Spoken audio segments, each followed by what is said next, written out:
IAS ಮತ್ತು KS ತರಬೇತಿ ಕ್ಷೇತ್ರಗಳಲ್ಲಿ ಯಾವ ಥರ ಗುಣಮಟ್ಟವಾಗಿ ತರಬೇತಿಗಳನ್ನ ಕೊಡ್ತಾ ಇದ್ದೀರಾ ಸರ್?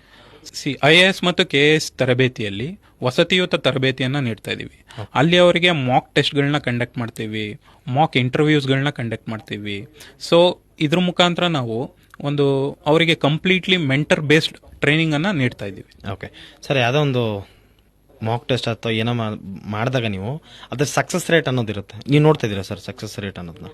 ಹೌದು, ಇವಾಗ ನಾವು ಈಗ ಆಲ್ರೆಡಿ 2 ಬ್ಯಾಚ್ಗಳನ್ನ ಕಂಡಕ್ಟ್ ಮಾಡಿದೀವಿ.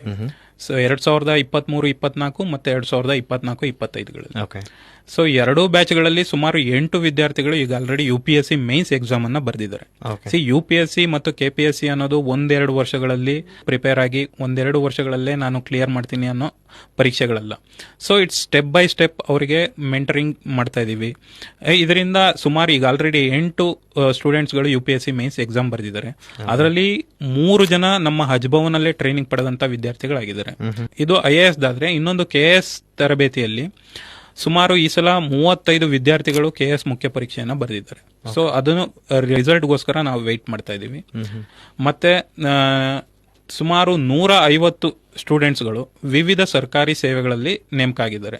ಲೈಕ್ PSI ಆಗಿರ್ಬೋದು, ಕಾನ್ಸ್ಟೇಬಲ್ ಆಗಿರ್ಬೋದು, ಕಮರ್ಷಿಯಲ್ ಟ್ಯಾಕ್ಸ್ ಇನ್ಸ್ಪೆಕ್ಟರ್ಗಳಾಗಿರ್ಬೋದು, ವಿವಿಧ ಸರ್ಕಾರಿ ಸೇವೆಗಳಲ್ಲಿ ಅವರು ನೇಮಕ ಆಗಿದ್ದಾರೆ.